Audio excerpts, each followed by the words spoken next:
గత వైసీపీ ప్రభుత్వం ఎన్నో అరాచకాలు అక్రమాలకు పాల్పడింది.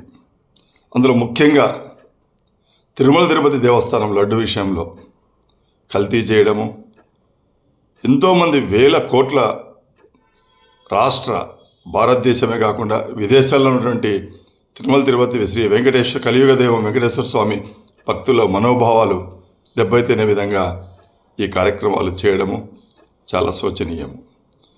ఇటీవల సిట్ తన రిపోర్ట్లో దాదాపు 60 లక్షల కేజీల నెయ్యితో దాదాపు 2 కోట్ల లడ్లు ఆ ప్రభుత్వ హయాంలో జరిగిందని నిర్ధారించినా కూడా ఇంకా ఇప్పటికీ వైసీపీ నాయకులు దాన్ని సమర్థించుకోవడము చాలా బాధాకరము.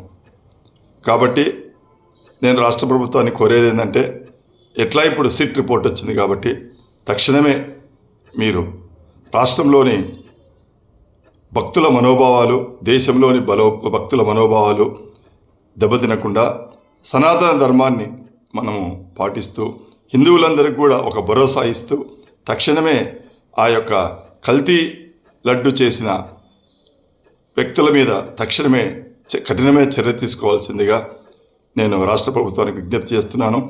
అంతేకాకుండా ఎక్కడ కూడా భవిష్యత్తులో ఇలాంటి దేవాలయాల్లో కానివ్వండి, ప్రసాదాల్లో కానివ్వండి, ఎక్కడైనా సరే ఇలాంటి ఒక కార్యక్రమాలు జరగకుండా ప్రభుత్వము తగిన జాగ్రత్తలు తీసుకొని వాళ్ళందరినీ కూడా ఇలాంటి చేసే భక్తుల మనోభావాలు దెబ్బతీసే విధంగా వ్యవహరించే వాళ్ళందరినీ కఠినంగా శిక్షించాలని నేను ఆంధ్రప్రదేశ్ బ్రాహ్మణ సంక్షేమ సమాఖ్య తరఫున కోరుతున్నాను.